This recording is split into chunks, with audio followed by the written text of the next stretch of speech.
Well, this morning's text hits on the difference between the God that most Americans worship and the God of the Bible. Now, if you read surveys and if you talk to people around town about God and about the gospel, what you'll find is most people still believe in God. Most people still believe in a heaven, and most people still believe in a hell, especially around a place like this here in Greenwood.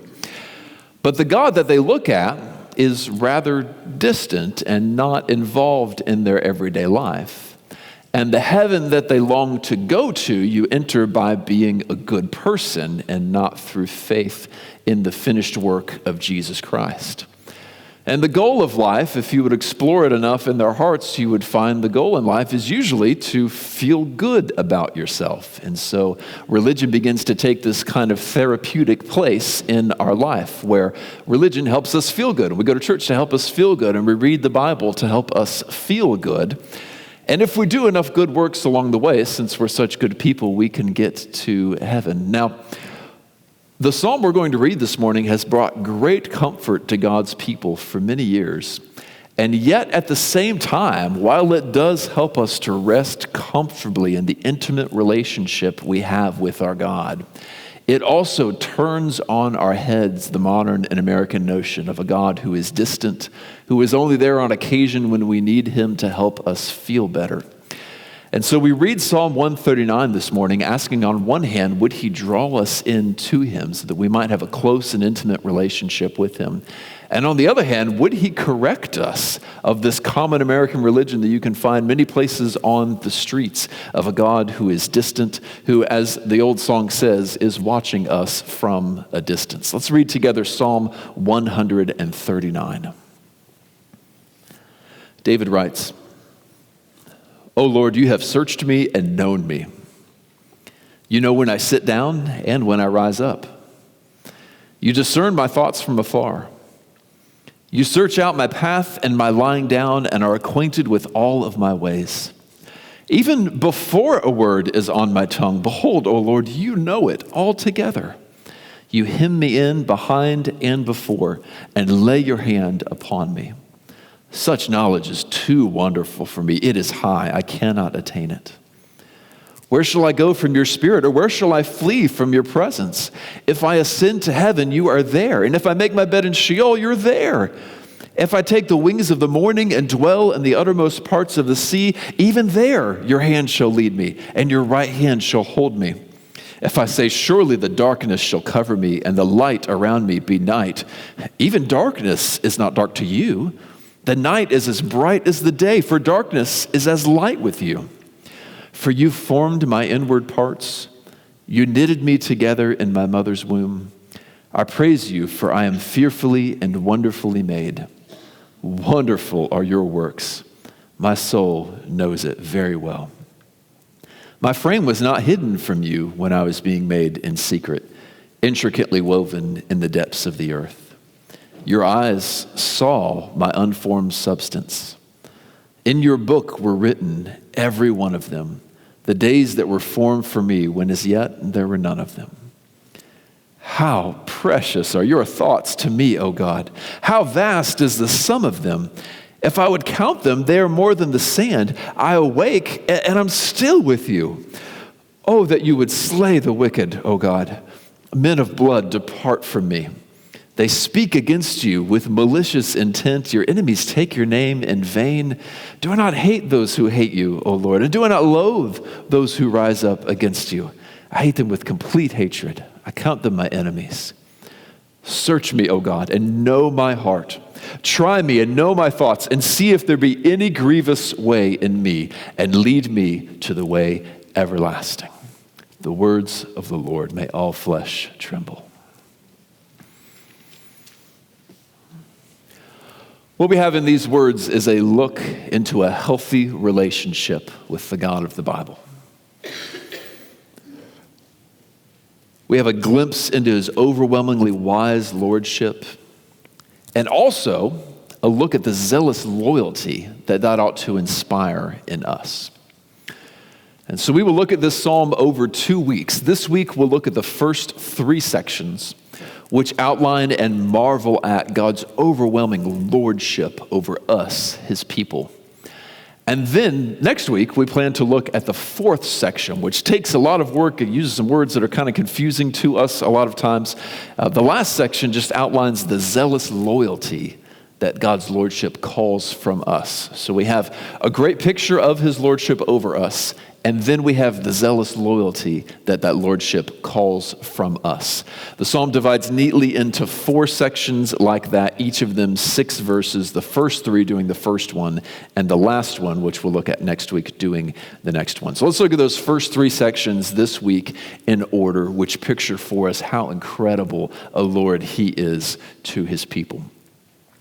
Verses 1 through 6, the first section, marvel at God's thorough and intimate knowledge of his people. The first verse acts as kind of a heading.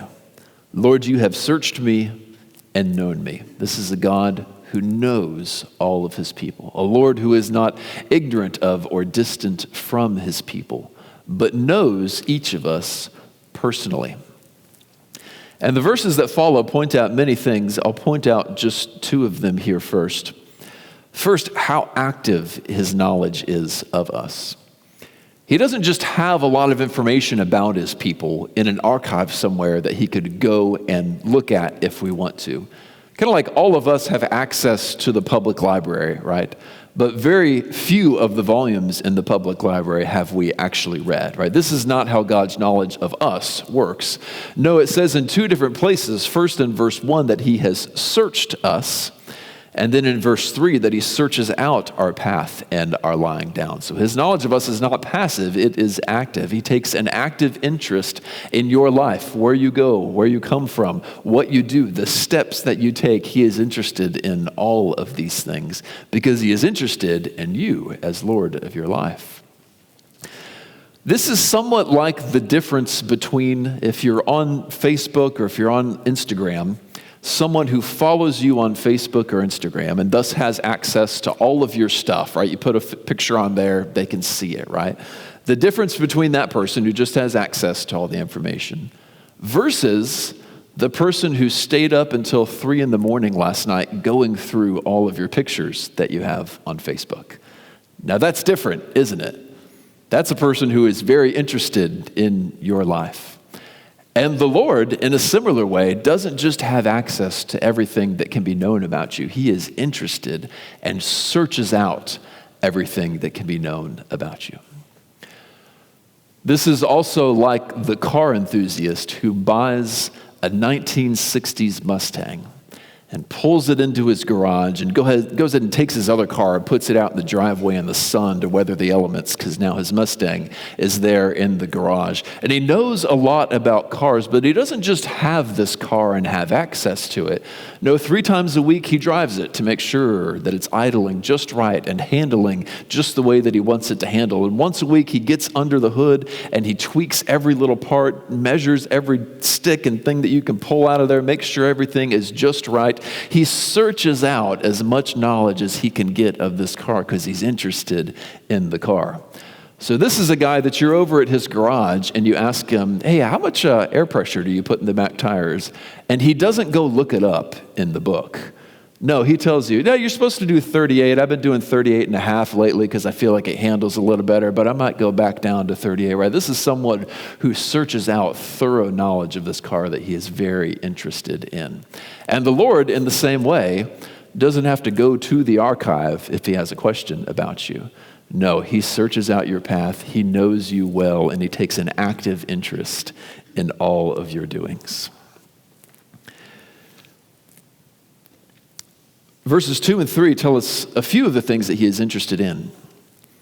Where we go, where we stand, where we lie down. He says, you know when I sit down, you know when I rise up, you discern my thoughts, you search out my path, you're acquainted with all my ways. Where you go, the steps you take, the thoughts you think, he is interested in them and he is watching them with his eye upon you.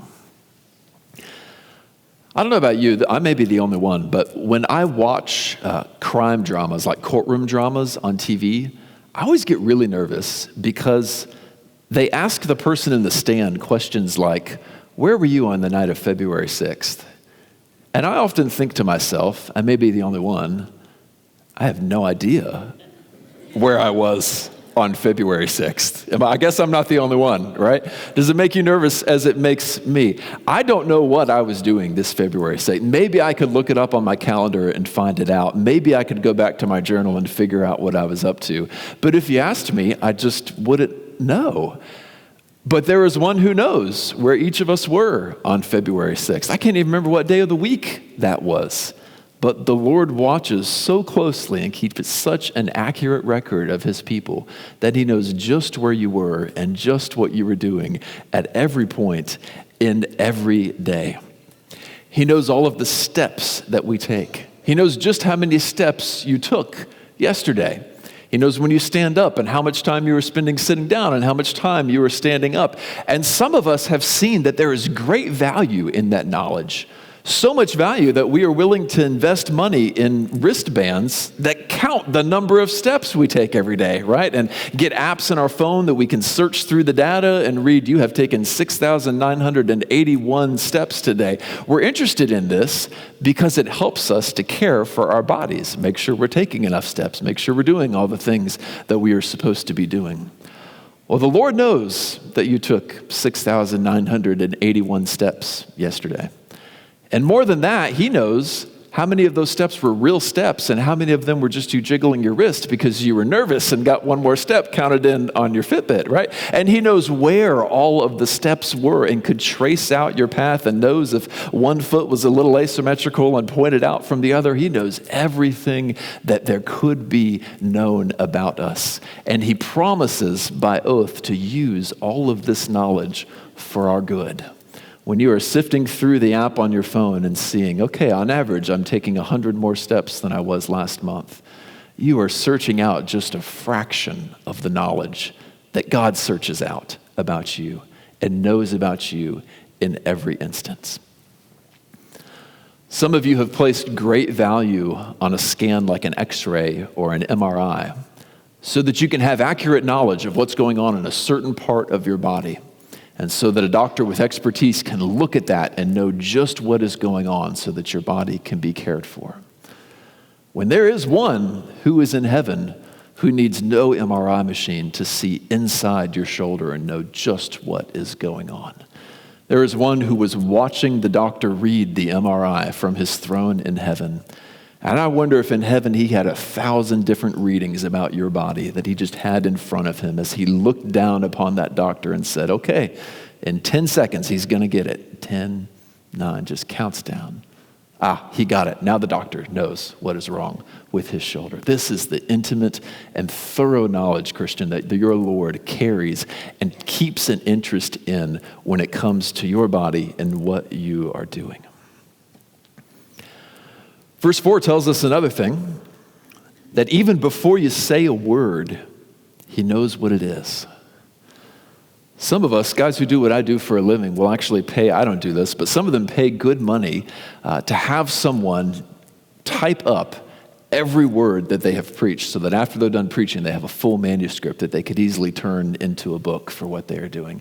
And what they want is an accurate record of every word that they have said. If you go into a court, the court is going to keep an accurate record of every word that is said in that courtroom because it is important to know what was really said. And David says here of the Lord that he knows what the words are before you even say them. You're going to walk out of this door and you're going to say something to somebody on your way out. And whatever you say, the Lord already knows what it is that you're going to say. His knowledge of you is that thorough and that intimate, and he takes that great of an interest in the lives of his people. Verse 5 says that he hems us in behind and before and lays his hand or even his palm upon us. This is imagery of just being surrounded, as if he had wrapped us up in his arms, as if everywhere we went, the palm of his head was over us, like the ultimate helicopter parent on the playground that just won't let his kid go anywhere without their hands like right on him. The Lord says, I am like this with my people. I take this much of an interest in where my people are going and what they are doing. And the way David feels about this is incredible. Verse 6, he says, such knowledge is too wonderful for me. It is high. I cannot attain it, right? So this is not a man who is creeped out by how much God knows about him. This is a man who embraces and marvels at how much God knows about him. Now that means something in an era when most of us are aware that there are people out there tracking information about us, and we don't exactly trust who those people are, right? We wonder about these big data companies that track our location and our phone and what they're doing with that information. We wonder what the NSA might be up to. The New York Times ran a story about a year ago, well, longer than that, early in the pandemic when China had their nation on lockdown. They ran a story about a man who worked as a chef in China, and the stay-at-home order came out in China. He stayed in his home like everybody else did, and he went out to his garden to pick some vegetables for supper that night. And so there he is in his backyard in his garden, and his phone buzzed, and he looked at his phone, and he received a message from the government telling him to go back inside. What had happened was a facial recognition camera far off in the distance caught his face, recognized him, looked him up, found his phone number, and sent him a text message telling him to go back inside. And the gist of the story was, you don't want that happening here in the States, right? That's a little too big brothery for us, isn't it? Now that sets into contrast how David feels about how much God knows about him, all right? Now, if the government knew that much about you and knew where you were all the time, I think it would creep you out. It would creep me out, right? If the government knew everything that you have ever searched on the internet, and maybe they do, I don't know, that thought kind of creeps us out a little bit. But there is one who knows more than Facebook knows about you, and more than the NSA knows about you, and more than Apple or Google know about you. And he has promised by covenant oath to use every bit of his knowledge about you for the good of his people. This is a God that we don't have to be worried about how much he knows about us. This is a God that we can look at that and say, such knowledge is so wonderful. It is too wonderful for me. It is so high, I cannot attain it, because this is a God who is worthy of knowing everything about us. Let's move to the second section. The second section marvels at God's inescapable presence. This is another way that God shows his lordship over his people. Verse 7 kind of functions as a heading. It says, where shall I go from your spirit? Or where shall I flee from your presence? Right? The basic idea, no matter where I go, you're going to follow me there. And then he proceeds to think of all sorts of fantastic places that he might theoretically try to go to in vain, trying to flee from the Lord. He could go up into the sky on the wings of the morning. He could go down into the depths of the ocean. He could go all the way up to heaven, all the way down to hell, and all the way back. And the whole time, God's presence would follow him, because God follows his people in this sort of way. These verses are often used to prove that God is always everywhere, what we often call God's omnipresence. And they do demonstrate that God is always everywhere. But they are getting at something a little more pointed than that as well. You see, the Bible talks about God's presence in a few different ways. It does say in many places that God is always everywhere. You can't get away from him. But there are also places where it talks about God's very special presence with and among his people. About the fact that for a Christian, God dwells inside of us in a way that he doesn't dwell in other places. And that when we are gathered as a church, he is here among us and with us in a special way, even beyond the way that he will be here this afternoon when we are all gone. Now, he's always everywhere, but he also rests his special presence in and among his people to care for his people and to be with us, to comfort us, and to follow us. And that special presence that we have a taste of, that we have access to, that is what David is getting at here. We see that in verse 10 where he says, even there your hand shall lead me, and your right hand shall hold me. So this isn't just God is always everywhere. This is wherever I go, you especially go with me, and I cannot get away from your presence following me everywhere that I go. So this is the inescapable presence of God for his people. And that means at least two things for us in our everyday lives. It means first that God is with you, Christian, no matter how you feel, whether you feel like he is with you or not, he is with you. And it means that God is with us whether we are doing right or whether we are doing wrong. I'll take those one at a time. God is with us even if we don't feel like he is with us.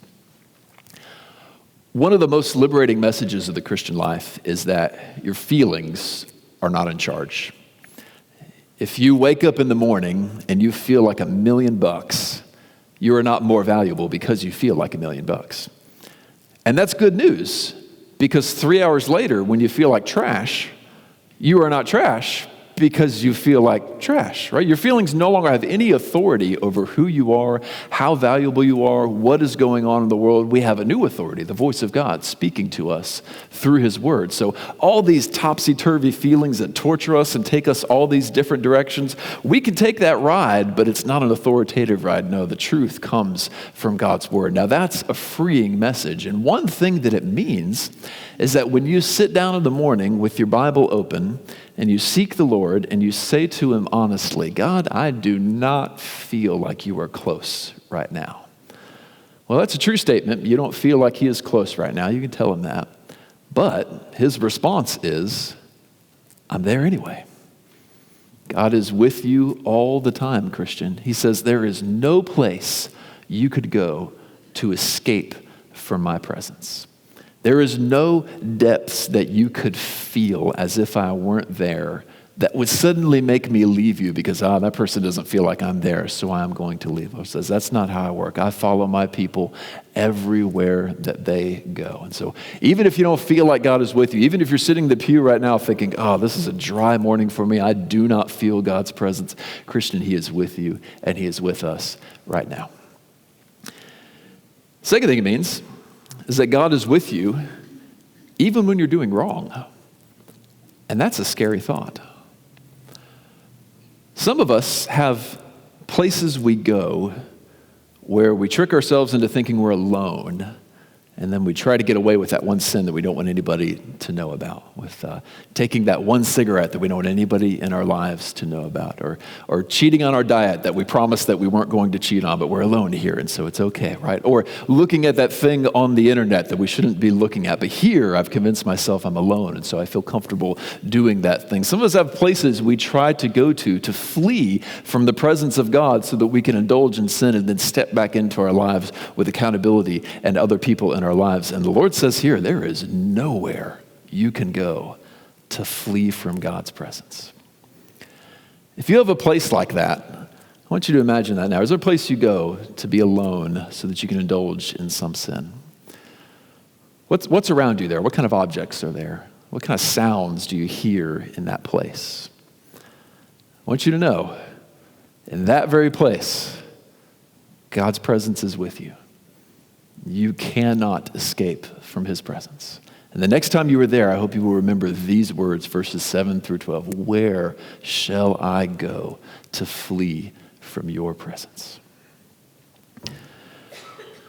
So if the first section marvels at God's intimate and thorough knowledge of his people, and the second section marvels at his inescapable presence with his people, the third section marvels at the intricate craftsmanship God shows in our bodies, his intricate craftsmanship in the way he made our bodies.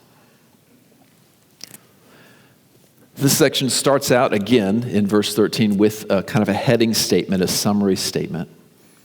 For you formed my inward parts, you knitted me together in my mother's womb. He is the one who fashioned you together when you were in the womb of your mother. And what great wisdom he shows in the way that he has made you.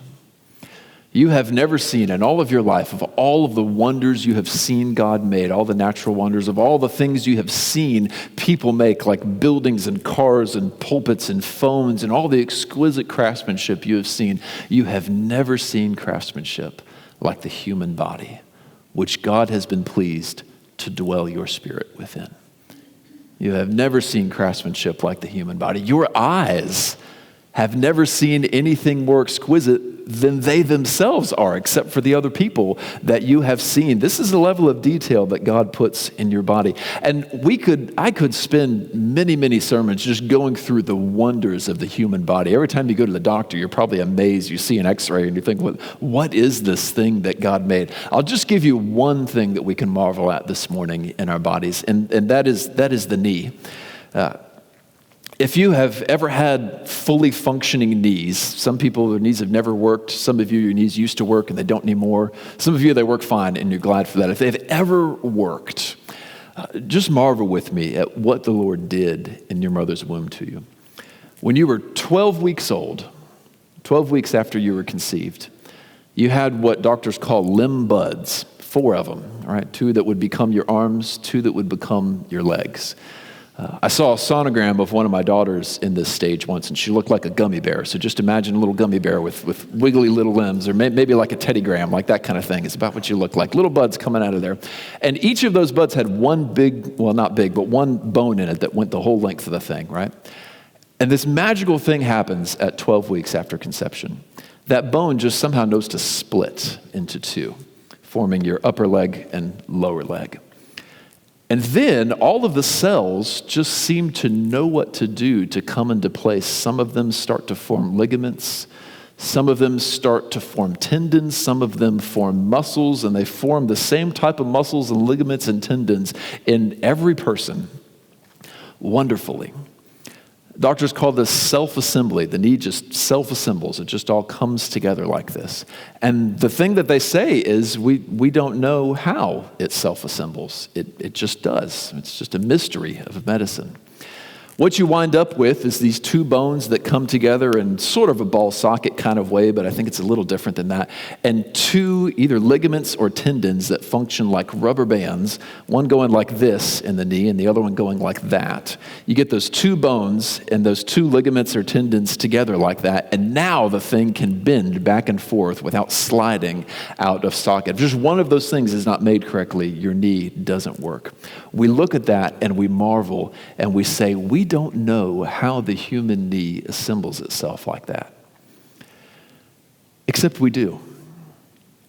In fact, we already read it in verse 13. For you formed my inward parts. You knitted me together in my mother's womb. And so what should we do? We should do verse 14. I praise you, for I am fearfully and wonderfully made. All of the wisdom of modern medicine, and we cannot figure out how people are assembled in the womb. What a miracle God does as he fashions us together. Amazing even beyond that is that at that point, God had already written your whole life story. It says in verse 16, starting in the second line, in your book were written, every one of them, the days that were formed for me, when as yet there were none of them. All right, we're trying to figure out how the knee comes together. God says, I know how many times he's going to bend those knees throughout his whole lifetime. I know how many days he's going to live. I know exactly the date of his death. Or I know that this one is going to live until I send my son to return for them. He knows all of the number of our days before we are even fully made in the womb. This is the one who has full and complete lordship over his people. Now that is overwhelming to stand in front of a God who knows you that thoroughly and follows you everywhere you go with his presence and made you that intricately in the womb. The only way to respond to this is the way that David does in verses 17 and 18. How precious are your thoughts, O God? How vast is the sum of them? If I would count them, they are more than the sand. I awake and I am still with you. This is a man who is overwhelmed at the incredible lordship that God shows over his people. And this is how our hearts ought to feel right now as well. When we come face to face with a God like this, we should say, this one is the sovereign sovereign Lord. This is not some faraway guy in the sky that I can go to when I need to feel better and then step away from when I want to live my life and be successful. This is not some sort of distant God. This is not somebody I just go to for therapy. No, this is the sovereign Lord of the universe.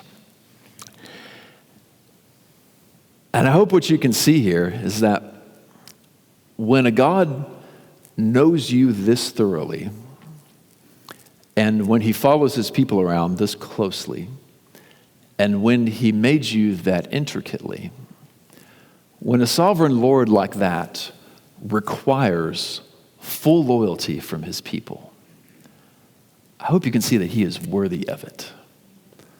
When he says, I require all of your worship and all of your obedience, I hope you can see that he is worthy to say things like that. The bar in the Bible is set high, right? The bar for human conduct, what we are supposed to do is set high. Why is it set so high? Because this God is worthy of a bar that high. Can you see in these three sections the answer to the question, who is God to tell me what to do with my body? Who is he? He is the Lord of the universe. He is the one who fashioned your body in intricate love for you. He is the one who follows you everywhere you go. And so we can't go further if I don't point out how big a deal our every sin against him is. Can we bear to have betrayed him once when he knows us this well and made us this intricately and follows us that closely?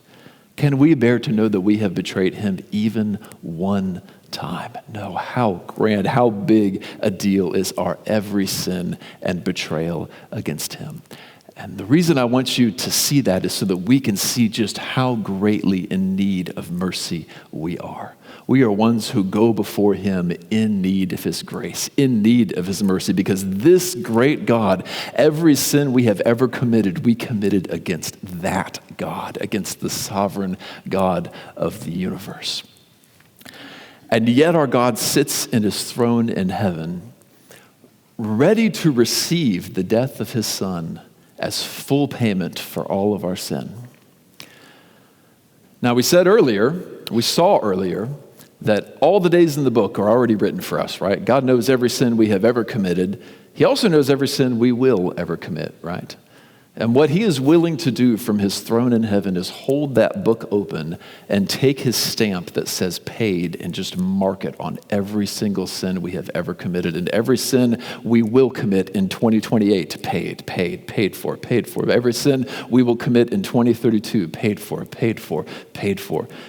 He is willing to receive the death of his Son as full payment for all of your sin, past, present, and future. This is an overwhelmingly good God who is worthy of your faith and worthy of your trust. So what I call you to do is to place your faith and your trust fully and completely in him.